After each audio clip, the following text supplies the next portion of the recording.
Stand.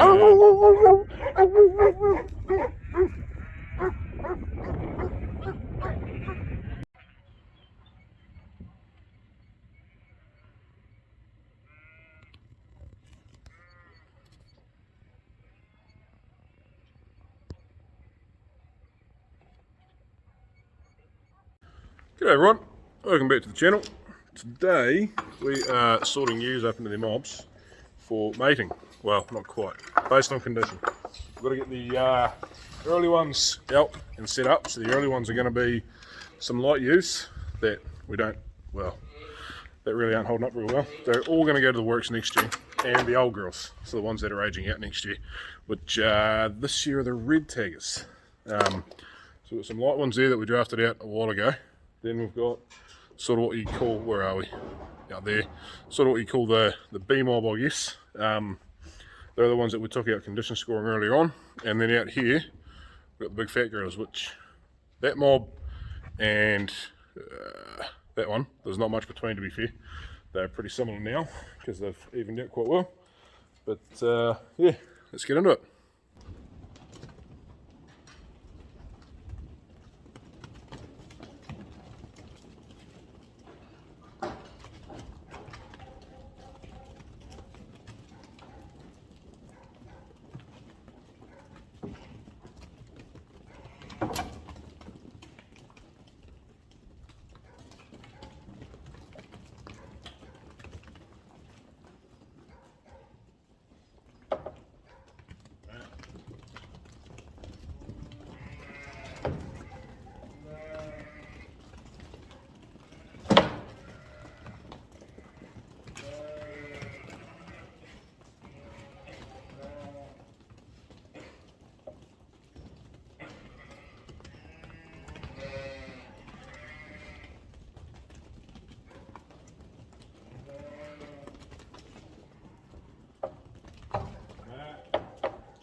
Right, so remembering this has been a pretty tough year, that's a particularly light mob drafted up.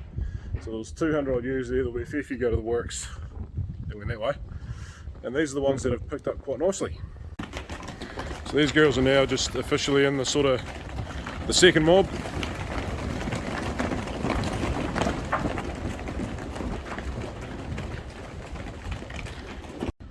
They're not great ewes by any means, but they are picking up quite nicely.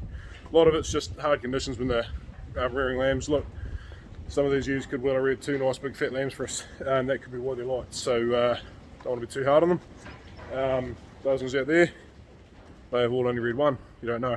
They can't have all reared one, but a fair few of them anyway. So we'll carry on and get the rest done.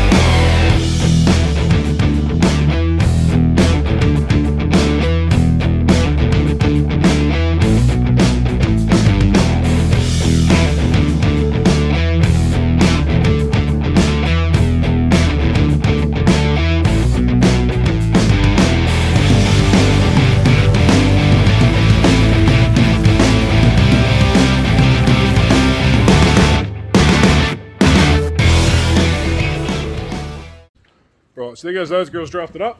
They're not bad. They've got a ways to go yet, but they're not too bad. So I'll draft these big fat ones up and we'll just keep them all separate, I think, for a wee while.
Rightio, so there goes our early mob.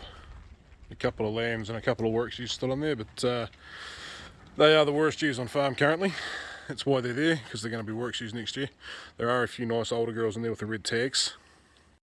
We will lamb them separately to a Romney ram because they probably are, as I've said many a time before, they probably are your best genetics if they're a red tagger and they don't have another tag. We add other tags for if they've done something wrong. They've obviously lambed every year unassisted for 5 years. This will be their 6th year, so yeah, we probably do want to be keeping replacements from them. As for the rest of them, they'll go to those new South Down rams, and hopefully we'll get rid of a heap of lambs at landing from them. And the idea being there that the lambs and the ewes go on the same truck, and you get rid of a heap of mouths at once. You get good money for them, and you don't get stuck with those works ewes later on in the season if that does happen. Hasn't happened to us yet.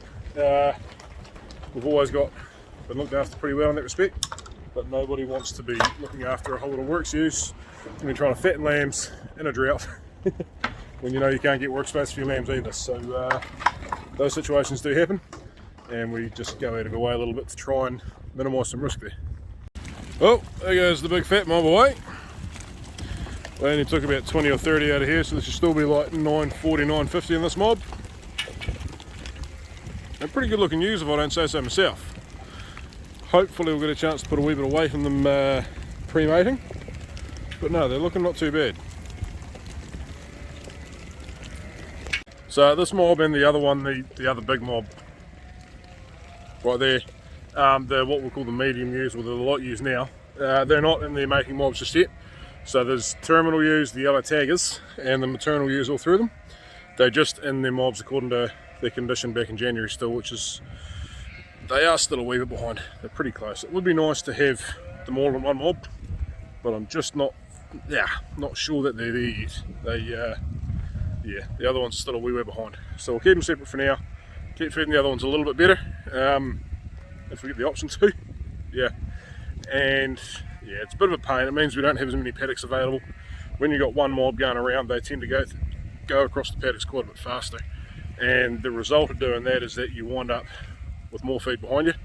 At the moment, we're taking a long time to graze out 2 paddocks at a time, and then we're waiting on those 2 paddocks to come back. Whereas if they're in one mob, they move around faster, but you're only ever waiting, you know, the paddock 2 paddocks before is almost ready to put lambs on again. So yeah, but ewe condition is the most important thing in sheep farming, so we're going to look after that.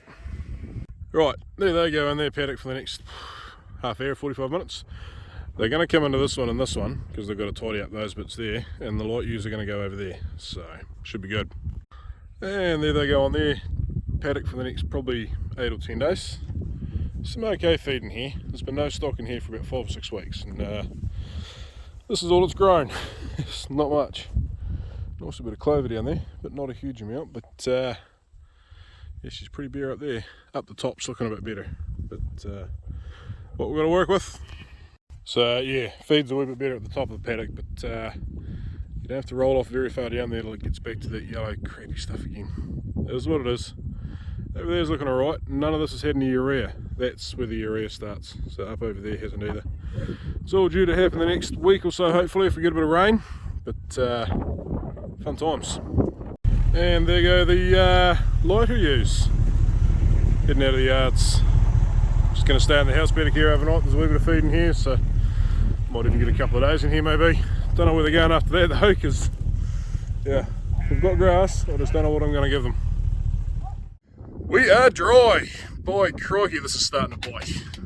This is our young grass. Now, young grass does not tend to burn off in a drought. This is what we should be looking at down here. This lovely colour. But see all this blue? Yeah, this is not ideal.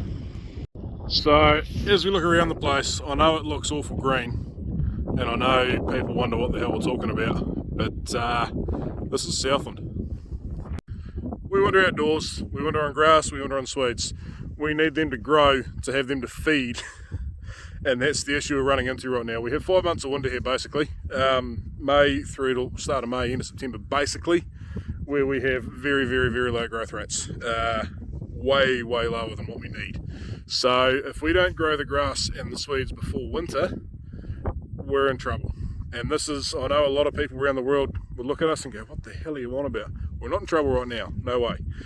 we're looking at being in trouble at a horrible, horrible time, which is late July, August, September. If we have light ewes at lambing, we have poor lambings. We have greater lamb losses basically. If we have low grass at lambing, we have lower lambings. So we've got to be very mindful. We want more lambs, both from a financial point of view and from a welfare point of view, because more lambs means less losses. No farmer likes putting dead sheep, dead lambs out the gate.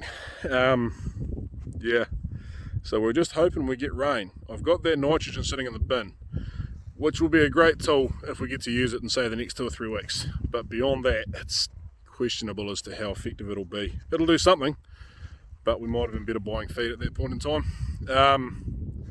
We've got no option to offload stock because COVID and the freezing works. That's going better than a lot of us expected, to be fair, but capacity is certainly reduced. I mean, we've got rid of almost all our cattle now. We've got 4 left to go, so that's awesome.